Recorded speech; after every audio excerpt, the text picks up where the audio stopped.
Iqbal pun masuk ke dalam Pedis Pub dan meledakkan bom rompi seberat 100 kg di sana. Dar meledak juga. Iqbal melakukan aksi bom bunuh diri. Hai, wassalamualaikum warahmatullahi wabarakatuh. Terima kasih sudah klik video ini. Oke, jadi di Rabu malam ini seperti biasa aku akan membawakan lagi sebuah kisah sejarah yang pernah terjadi di Indonesia. Dan sesuai di judul, kisah yang akan aku bahas malam ini adalah kasus terorisme bom Bali 1 yang terjadi pada tahun 2002. Kejadian ini tercatat sebagai salah satu kasus terorisme terbesar di Indonesia, bahkan juga di dunia. Banyak kali nyawa-nyawa orang yang tidak berdosa turut menjadi korban akibat fanatisme berlebihan terhadap suatu kepercayaan. Nah, kelompok teroris yang bertanggung jawab dalam tragedi ini, diketahui masih berhubungan dengan kelompok Al-Qaeda yang menjadi pelaku pengeboman 9/11 di Amerika 1 tahun sebelumnya itu. Dan sebelumnya aku juga mau disclaimer nih, tujuan aku membawa kisah ini bukan untuk mengorek luka lama lagi, tapi murni untuk memberikan informasi yang harapannya kejadian serupa ini enggak akan terjadi lagi di Indonesia maupun di dunia ya. Dan aku juga pengen kalian tuh sekedar tahu aja nih kalau dulu pernah ya terjadi hal seperti ini di Indonesia kayak gitu. Nah, kalian juga penasaran kan sama kisah lengkapnya? Jadi tanpa berlama-lama kita langsung masuk aja ke ceritanya. Check it out.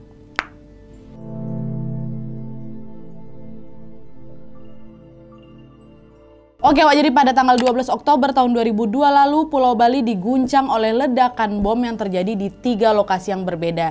Yang pertama di diskotik Pedi Pub, terus diskotik Sari Club, dan juga yang ketiga kantor konsulat Amerika di daerah Renon. Nah, ketiga bom ini diketahui meledak di waktu yang hampir bersamaan. Dan FYI juga nih teror bom ini sengaja dilakukan pada malam minggu, di mana lokasi-lokasi tersebut sedang rame-ramenya tuh dikunjungi turis asing yang ingin menghabiskan waktu di akhir pekan. Dan akibat kejadian ini diketahui sebanyak 202 orang meninggal dunia, sedangkan 209 lainnya mengalami luka-luka. Dan mayoritas korban meninggal ini adalah turis asing, yaitu sekitar 88 orang warga negara Australia, 38 warga negara Indonesia, 26 orang warga Inggris, 7 orang warga Amerika, dan sisanya adalah warga negara asing dari campuran 20 negara yang berbeda.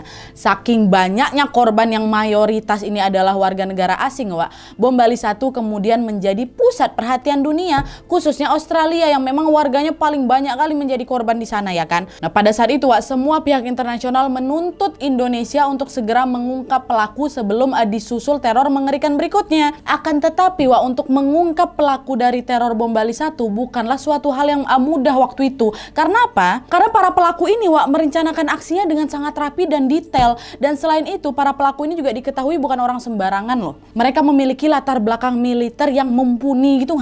Bahkan saking detailnya para pelaku ini, hampir aja polisi nggak berhasil mengungkap kejadian ini loh. Kok bisa sampai segitunya? Emang siapa dia pelaku-pelaku ini? Nah, sebelum kita masuk ke kronologi kejadiannya, aku mau ceritain sedikit latar belakang dari para pelaku ini. Simak baik-baik, cikedot.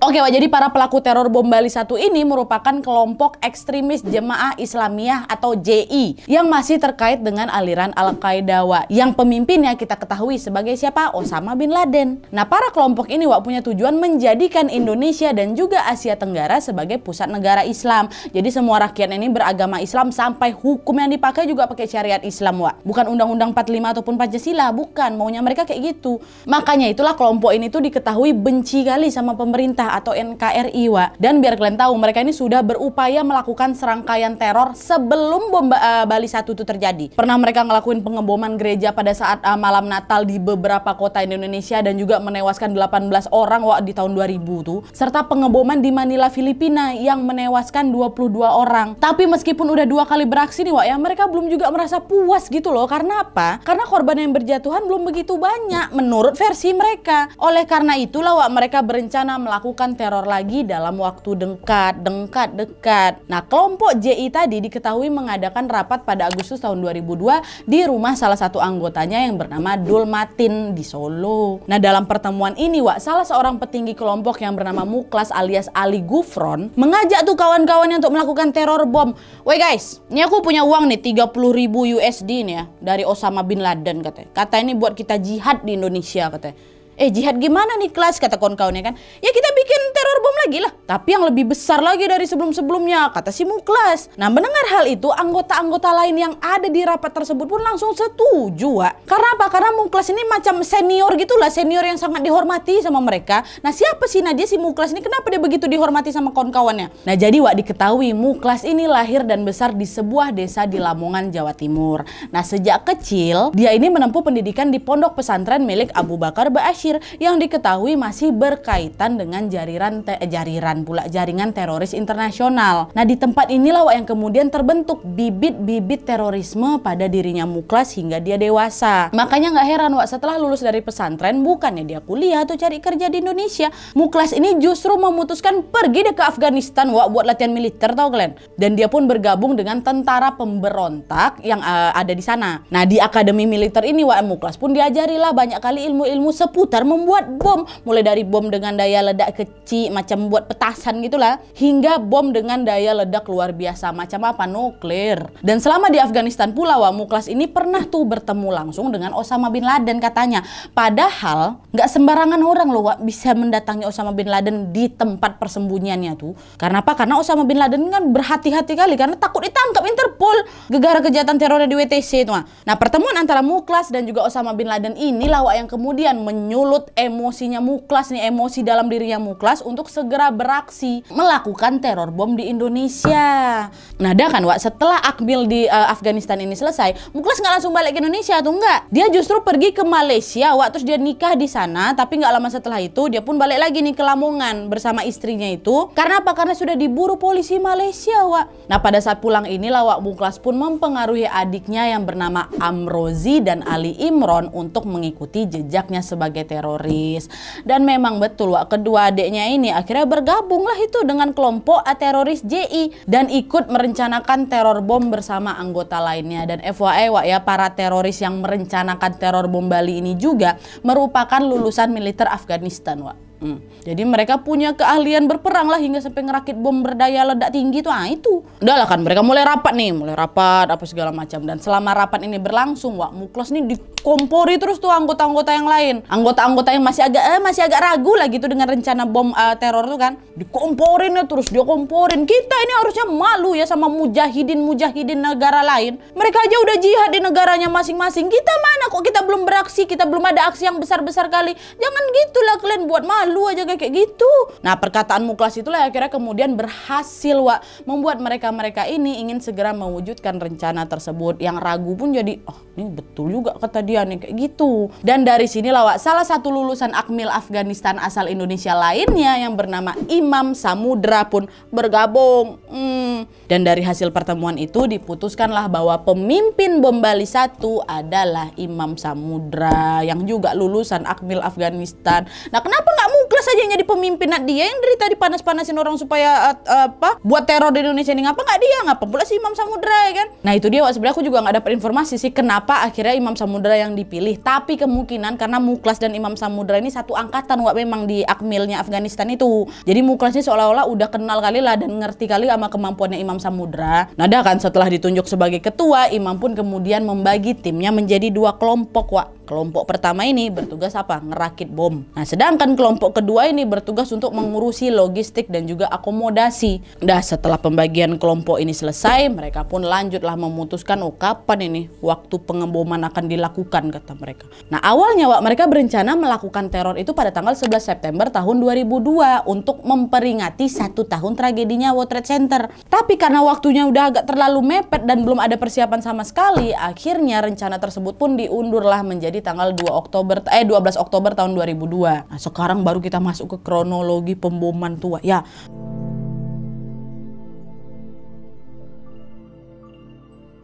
Nah, jadi Wak, 5 hari setelah pertemuan tadi itu Wak, Imam Samudra sama Dul Matin langsunglah di OTW ke Bali nih untuk mencari kontrakan dan juga survei lokasi. Mereka menargetkan diskotik paling ramai yang dikunjungi turis asing di sekitar Pantai Kute memang. Mereka keliling-keliling lah itu kan Wak untuk menemukan nih lokasi mana nih yang pas. Hingga akhirnya mereka menemukan lokasi yang dimaksud, yaitu apa? Diskotik Sari Club. Which is diskotik ini Wak terletak di pusat kota daerah Legian. Pertama dapat Sari Club, jalan lagi. Kedua mereka dapat Pedis Pub. Ini nggak jauh nih dari Sari Club. Dan yang terakhir baru mereka menentukan pemboman di kantor konsulat Amerika yang jaraknya paling jauh tuh, sekitar 10 km lah dari dua diskotik tadi. Nah kenapa konsulat Amerika juga ikutan dibom Nadia? Karena mereka ingin membalas dendam atas ditangkapnya teroris-teroris lain atau kawan-kawan mereka tuh sejak tragedi World Trade Center di Amerika Wak. Nah dah lah tuh kan 3 lokasi sudah ditentukan nih. Terus Imam sama Sidul ini pun kemudian memberitahulah kelompoknya untuk segera menyiapkan logistik yang memang mereka perlukan. Nah sampai sini Wak, rencana kapan waktu dan juga di mana lokasi pengeboman kan udah ditentukan kan. Tapi ternyata mereka mengalami satu kendala, yaitu persiapannya belum juga sesuai rencana. Di mana tim logistik rupanya belum mendapatkan mobil yang akan digunakan untuk ngebom itu. Nah di sini Imam Samudra sebagai pemimpin kesal dia Wak. Kenapa kok belum ada juga ini mobilnya gitu kan. Akhirnya karena dia udah nggak sabar kali, dia telepon lah Amrozi. Woi, mana di mobilnya kok belum dapat juga? Mepet kali ini waktunya, jangan lambat-lambat kali lah kau, kata dia ke Amrozi. Nah kebetulan pula waktu itu Amrozi sedang menyiapkan KTP palsu untuk beli mobil, yang tujuannya agar perbuatan mereka ini nggak mudah terlacak oleh polisi nanti. Dibikinin KTP palsu dulu baru mau beli mobil, rencananya kayak gitu. Tapi gegara Imam Samudra ini udah nggak sabar kali, akhirnya Amrozi ini pun langsunglah nelpon kenalannya yang lain kan, yang juga berprofesi sebagai maklar mobil di Tuban. Halo Pak, ini Amrozi Pak, katanya. Kok ada jual mobil yang ukurannya agak besar tapi nggak terlalu mahal nggak Pak? Kata Amrozi kan. Amrozi rupanya, tunggu dulu ya, nanti aku coba cek stok dulu, kata si kawan ini kan. Kalau bisa jangan lama-lama lah Pak, aku butuh cepat kali nih, katanya. Iya tenang aja kok, nanti kalau udah ada langsung aku kabarin kok secepatnya, kata si kawan ini kan. Dah lah tuh. Dan betul Wak, tidak lama setelah itu si maklar tadi pun kembali menghubungi Amrozi lagi dan memberitahukan bahwa Wak, ini aku ada nih satu stok mobil besar Mitsubishi L300, platnya DK, berplat Bali kan. Ini dijual nih udah 30 juta aja lah aku lepas, kata. Oh ya udah cocok kata. Boleh aku beli kata Amrozi Wak. Nah karena Amrozi sama maklar tersebut saling kenal, akhirnya Amrozi membeli mobil itu dengan KTP asli Wak. KTP nama dia sendiri Amrozi, dia nggak pakai KTP palsu tuh. Dia mikir kan ini maklar kawan lama aku tuh kayak gitu Wak. Nah dia kan dibeli tuh, serah terima dapat nih L300. Nah singkat cerita, setelah mendapatkan mobil tersebut, Amrozi pun langsunglah melepas jok bagian depan dan juga belakang, sengaja dikosongi mereka memang. Untuk apa? Untuk mengukur berapa volume bom yang muat dimasukkan ke dalam mobil itu. Dan selain itu juga Amrozi menghapus nomor mesin dan juga nomor angka menggunakan alat-alat khusus gitu Wak, supaya mobil ini tidak bisa terdeteksi polisi setelah rencana pengeboman mereka berhasil nanti. Dan di saat itu pula Wak, tim perakit bom pun mulailah mengerjakan tugas mereka, yaitu meracik bahan peledak hingga terbuatlah bom. Kurang lebih sebesar apa Wak? Sebesar 1,3 ton. Buat sama mereka tuh. Nah sampai sini mungkin kalian ada nih yang bertanya-tanya, kok bisa Nadia mereka tuh bikin bom sebesar itu? Gimana cara bikinnya? Bikinnya juga di mana? Apa nggak ketahuan tuh sama orang lain? 1,3 ton loh Wak. Nah jadi Wak, kelompok ini sengaja mengontrak lah itu sebuah rumah di wilayah Denpasar yang digunakan sebagai tempat peracikan bom itu. Dan untuk mengurangi kecurigaan Wak, mereka ini pun berbaur lah dan bersikap ramah kali tuh sama tetangga-tetangga kiri kanan. Ya macam orang normal seperti biasa Wak. Jadi warga sekitar ya biasa aja, nggak ngerasa ada hal yang aneh tuh di rumah itu. Nah tapi Wak, pada suatu hari ada nih kejadian yang cukup menegangkan bagi para teroris ini. Kalian tahu apa? Di saat bom mereka ini selesai dirakit, mereka ini berencana memindahkannya ke dalam mobil ya kan.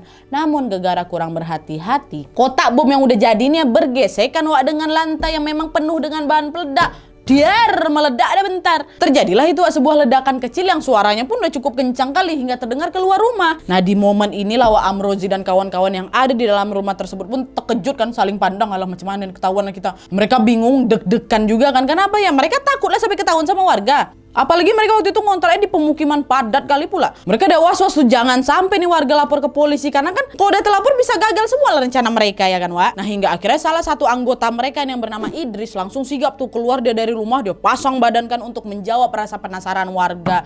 Dan ternyata sampai betul Wak, di depan kontrakan mereka itu udah ada lah itu beberapa warga-warga yang penasaran dengan suara ledakan tadi. Mas itu suara apa itu Mas ya? Katanya kok kedengaran macam suara ledakan, kata mereka. Oh itu ban mobil kami Bu meletus. Memang udah waktunya ganti tuh. Maaf ya Bu, maaf malah bikin panik. Ban nanti bentar lagi saya mau ganti kok sama teman-teman, kata. Katanya, oh ya sudah kalau begitu, saya pikir ada apa tadi mas, katanya. Katanya, apa sih Nadia? Nah mendengar jawaban Idris, warga pun membubarkan diri lah dan kembali lagi ke rumah masing-masing tanpa perasaan curiga. Udah bubar semua warga, akhirnya para teroris ini pun kembali lagi bersiap-siap sebelum hari pengeboman ini tiba. Sampailah akhirnya tiba di hari Sabtu tanggal 12 Oktober tahun 2002 pukul 8 malam waktu Indonesia Tengah. Ali Imron, adik Muklas dan Amrozinya, dan dua anggota lainnya yaitu Arnasan dan Iqbal meninggalkan kontrakan untuk menuju lokasi yang sudah ditentukan. Saat itu mereka sudah menyiapkan 3 bom. 1 bom jinjing. Nah bom jinjing ini dipegang sama Ali Imron. Terus kedua ada bom rompi. Ini digunakan sama si Iqbal. Dan satu lagi bom yang ada dalam mobil tuh yang 1,3 ton tuh. Dan ini dikendalikan sama Arsanan. Mereka berpencar tuh dan membagi tugas yang memang sudah disepakati. Ali Imron ini nanti ke konsulat Amerika dengan membawa 1 bom jinjing tadi. Iqbal ke Padis Pub. Dan yang terakhir Arsanan dia pergi ke Sari Club dengan membawa 1 bom besar di dalam mobil. Dan mereka berangkat tuh, di drop tuh satu-satu di tempat masing-masing. Nah sesampainya di lokasi mereka pun sengaja menunggu keadaan cukup ramai nih sebelum meledakkan ketiga bom tersebut. Hingga akhirnya pada jam 11 malam waktu Indonesia Tengah, Ali Imron pun memencet tombol jarak jauh yang mengakibatkan bom pertama di tas jinjing pun meledak betulan di konsulat Amerika. Dar sekali. Nah di saat yang hampir bersamaan tepatnya jam 11:03 malam waktu Indonesia Tengah, Iqbal pun masuk ke dalam Padis Pub dan meledakkan bom rompi seberat 100 kg di sana. Dar meledak juga. Iqbal melakukan aksi bom bunuh diri. 2 menit setelah itu tepatnya di jam 11:05 malam waktu Indonesia Tengah, barulah itu Arnasan melakukan juga aksi bom bunuh diri dengan meledakkan 1,2 ton bom di mobil itu tepat di depan Sari Club. Dar! Meledak. Dar 3 tempat berbeda langsung hari itu. Cuma beda beberapa menit kan ya Allah.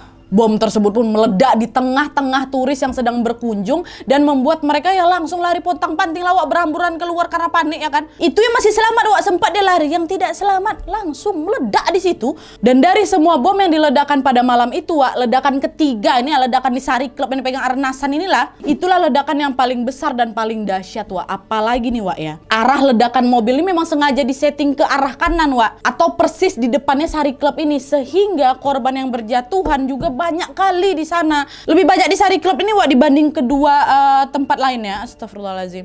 Dan di malam itu juga setelah berhasil mengebom, komplotan teroris yang tersisa ini pun balik lagi nih berkumpul di rumah kontrakan mereka kan. Mereka semua berteriak bahagia karena rencananya ini berhasil sesuai harapan mereka. Tapi nggak lama setelah itu Imam Samudra si ketua tim ini menyarankan para anggotanya untuk melarikan diri dari Pulau Bali dan segera mencari tempat persembunyian masing-masing sebelum terlacak oleh polisi. Jadi udah selesai meledak, mereka kumpul, mereka merayakan bentar, habis itu suruh kabur tuh, bubar. Nah, macam mana mereka ketangkap? Masuk lagi ke segmen berikutnya.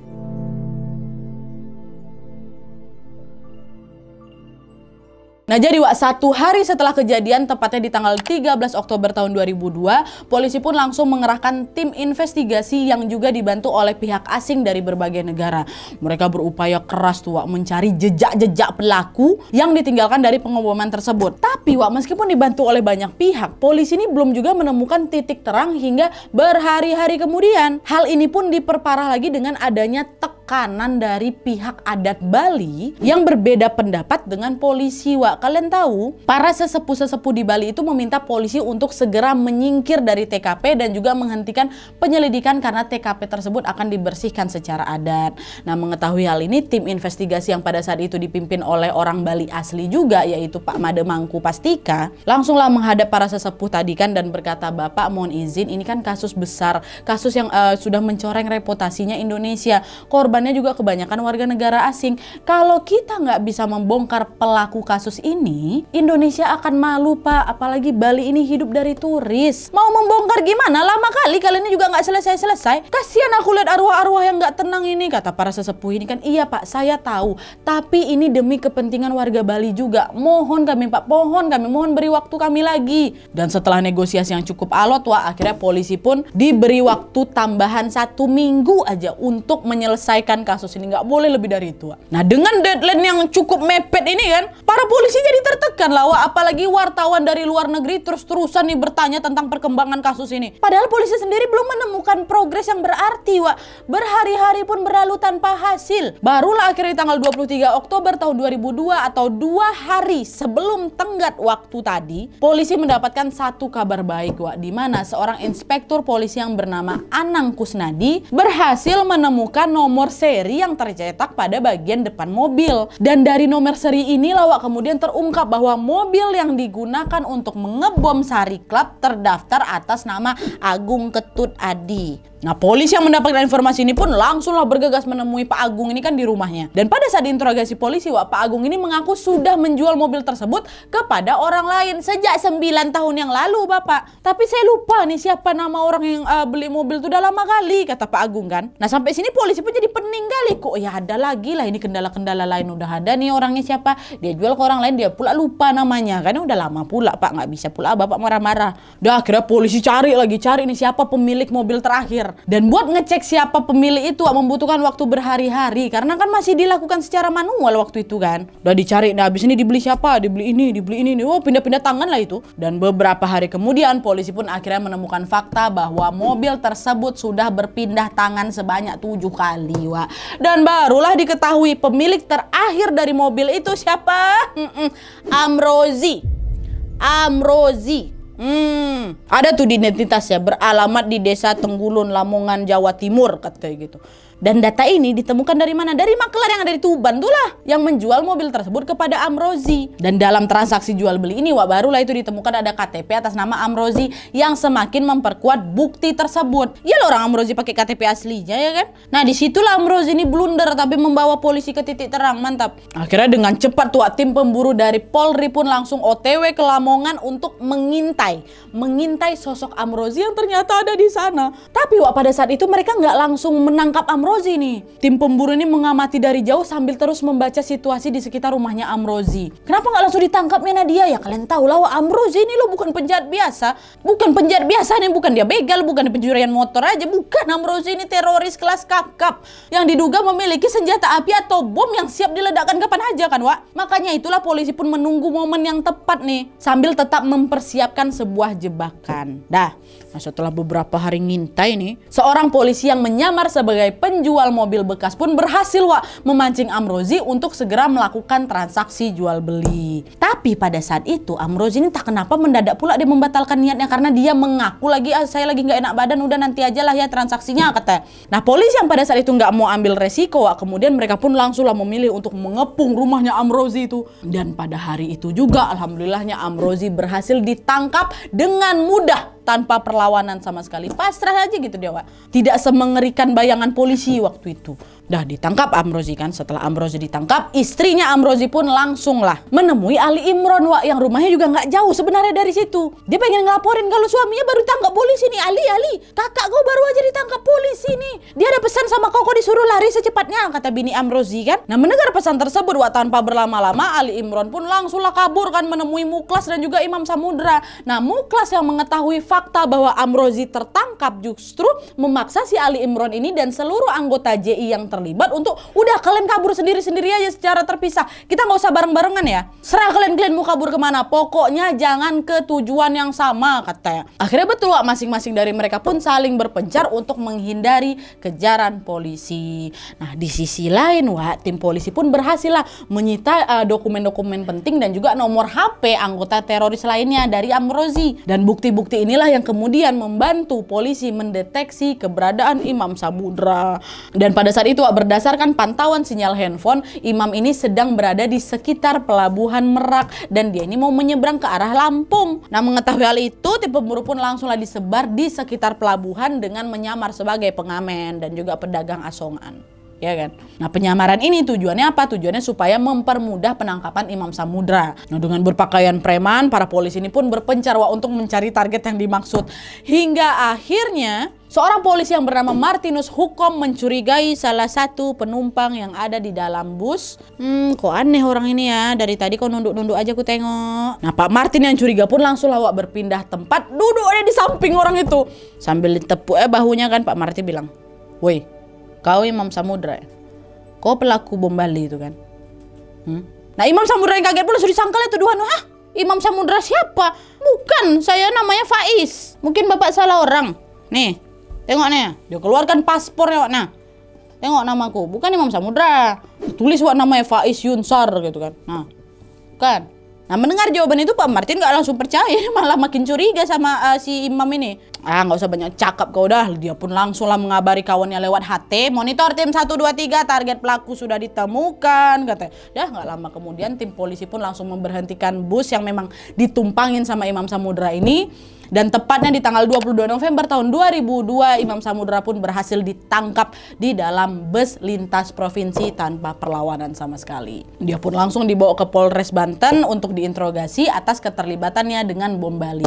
Tapi Wak, selama proses investigasi ini Imam Samudra ini diam 1000 bahasa. Dia nggak mau ngomong, diam deh. Kuncinya mulai rapat-rapat. Nggak mau ngomong, betul-betul membisu. Dipaksa buat ngomong kan, dipaksa buat jawab, nggak mau, dia diam dia. Dan setelah berbagai cara dilakukan polisi, Imam pun akhirnya buka suara, Wak. Di mana jawabannya ini membuat semua polisi yang berada di ruangan tersebut terkejut-kejut. Kalian tahu Wak, Imam Samudra dengan lantang berteriak apa? Kalian semua togut! Kalian semua setan! Tuh kata Wak sambil nunjuk-nunjuk ke arah polisi, nunjuk ke arah polisi. Itu kalimat pertama yang dikeluarkan sama si Imam Samudra tuh, Wak. Dan setelah teriakan tersebut, Wak, dia kembali bungkam lagi nih dan menolak menjawab pertanyaan polisi. Cuman itu aja kalimatnya. Dan habis itu diam dia lagi. Dan 2 minggu setelah tertangkapnya Imam Samudra, dalang terorisme bom Bali lainnya yaitu Muklas pun akhirnya juga ditangkap, Wak, di Klaten, Jawa Tengah. Berbeda dengan Amrozi dan Imam. Saat ditangkap, Muklas ini sempat melakukan perlawanan dengan merebut pistol polisi, Wak. Sebab berkelahi mereka tuh, Wak. Dan setelah berkelahi cukup lama, Muklas pun akhirnya berhasil dilumpuhkan dan dibawa ke kantor polisi. Nah setelah penangkapan Muklas, giliran adeknya yaitu Ali Imron yang juga berhasil diringkus polisi di tengah hutan Kalimantan. Betul-betul nyebar masing-masing mereka nih ya. Tapi pada saat itu polisi belum begitu yakin, Wak, apakah orang di depan kami ini betulan Ali Imron pelaku bom Bali apa bukan? Karena apa, Wak? Karena Ali Imron ini tiba-tiba waktu ditemukan berperawakan udah kurus sekali, terus wajahnya terlihat macam orang-orang baik. Mana senyum pula dia waktu itu, Wak. Polisi sampai bertanya-tanya berkali-kali meyakinkan kan, kau betul Ali Imron bukan nih? Ali Imron kau?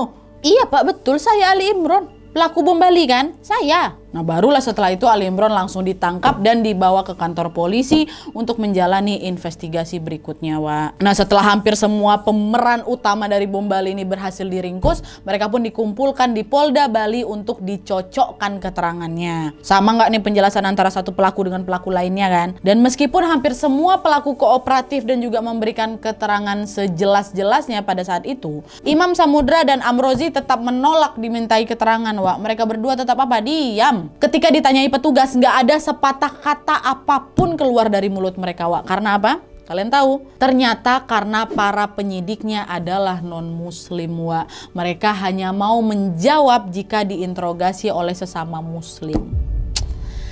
Yalah, hingga akhirnya dipilihlah itu seorang polisi muslim bernama Budi Setiawan yang memiliki kemampuan agama yang juga cukup mumpuni, Wak, untuk mengimbangi nih pengetahuan kedua teroris tersebut gitu kan. Dan kepada Imam dan Amrozi, Pak Budi memberikan janji bahwa mereka bisa mendapatkan perlakuan spesial dalam hal beribadah kalau mau bersikap kooperatif. Dan bujuk rayu ini akhirnya berhasil, Wak, karena Imam dan Amrozi pun udah macam jadi bestie kali lah sama Pak Budi itu. Dan disinilah mereka menceritakan semuanya dari A sampai Z diceritakan sama Imam dan Amrozi. Dan keterangan inilah yang kemudian dijadikan bukti ke pengadilan oleh pihak kepolisian untuk sidang putusan. Nah hingga akhirnya di bulan November tahun 2003 ketiga pelaku utama yaitu Muklas, Imam Samudra dan Amrozi dijatuhi hukuman mati oleh pengadilan atas perbuatannya. Mendengar putusan ini, Wak, mereka bertiga justru malah senang kali. Sampai teriak takbir mereka di persidangan itu, Wak. Karena apa? Karena ketiga teroris ini menganggap bahwa hukuman mati ini adalah hukuman paling sesuai dengan harapan mereka. Justru mereka malu kalau misalnya dapat hukuman penjara seumur hidup. Karena mereka percaya kalau hukuman mati itu adalah jalan jihad menuju surga. Nggak paham lagi aku sama jalan pikiran mereka nih lah, ya Allah. Dan setelah sidang putusan ini selesai, ketiga pelaku utama ini pun akhirnya dieksekusi mati pada bulan November tahun 2008 di penjara Nusa Kambangan. Sedangkan pelaku lainnya seperti Ali Imron dan kawan-kawan yang lain dijatuhi hukuman penjara seumur hidup. Wah, kenapa Ali Imron ini nggak dihukum mati juga Nadia? Padahal kan sebagai adik, dia kan adiknya Muklas sama Amrozi kan. Pasti dia juga banyak berperan penting kali dalam mengatur serangan bom Bali. Apa dia nggak dihukum mati juga? Nah ternyata wah, sejak awal Ali Imron ini sangat kooperatif gitulah sama polisi, dan dia juga mengaku bersalah dan menyesali perbuatannya. Nah penyesalan itu dibuktikan oleh dia dengan perilaku baik Ali Imron selama menjalani proses persidangan hingga di penjara. Bahkan nih Wak ya, beberapa tahun belakangan Ali Imron ini diketahui bekerja sama dengan Polri dalam memberikan edukasi anti terorisme kepada masyarakat. Dia banyak tuh Wak diundang-undang ke media-media untuk berbagi pengalaman sekaligus memperingatkan orang-orang agar berhati-hati dengan cuci otak agama yang memang biasanya dilakukan oleh teroris. Ali Imron pun menebus kesalahannya dengan berbuat hal-hal bermanfaat demi kedamaian di Indonesia katanya Wak. Sedangkan pelaku yang terlibat lainnya sebagian besar juga sudah ditangkap dan juga menjalani hukuman di penjara. Pada akhirnya mereka semua sama-sama mempertanggungjawabkan perbuatan mereka masing-masing. Oke Wak, jadi itu tadi cerita tentang bom Bali 1 yang terjadi 20 tahun yang lalu. Dan dari kisah ini kita bisa mengambil pelajaran bahwa tidak ada kejahatan yang sempurna Wak ya. Karena sepandai-pandainya apa? Sepandai-pandainya tumpai melompat, dijatuh-jatuh juga. Sempat aja waktu itu Amrozi pakai KTP palsu yang mungkin gak diungkap sama polisi kejadian ini. Dan mereka kemungkinan dengan senang hati bisa melanjutkan teror-teror bom lainnya yang mungkin jauh lebih mengerikan, nauzubillah min zalik. Dan yang pastinya melalui video ini untuk semua para keluarga korban bom Bali maupun teror-teror bom lainnya di Indonesia, aku dan Wawa ingin mengucapkan turut berbelasungkawa kepada semua korban, dan semoga teror bom dimanapun tidak akan pernah terjadi lagi. Udah cukup lah ya Allah, jangan ada lagi nyawanya orang yang nggak bersalah jadi korban nih ha. Dan kalau misalnya kalian punya informasi tambahan seputar bom Bali 1 atau mungkin ada pendapat yang berbeda dari apa yang sudah aku jelaskan, atau mungkin juga ada kesalahan, bisa langsung diperbaiki dan juga ditambahin di kolom komentar di bawah Wak ya. Oke Wak, jadi sekian dulu videonya. Terima kasih banyak yang sudah menonton. Kalau kalian suka video ini, klik like-nya, jangan lupa komen di bawah video dan saran-saran untuk video selanjutnya. Jangan lupa nyalain notifikasinya supaya kalian tahu kalau aku upload video baru, and as always jangan lupa untuk klik tombol subscribe supaya kalian sama-sama tahu informasi menarik dan menegangkan dari channel aku. See you next video, bye.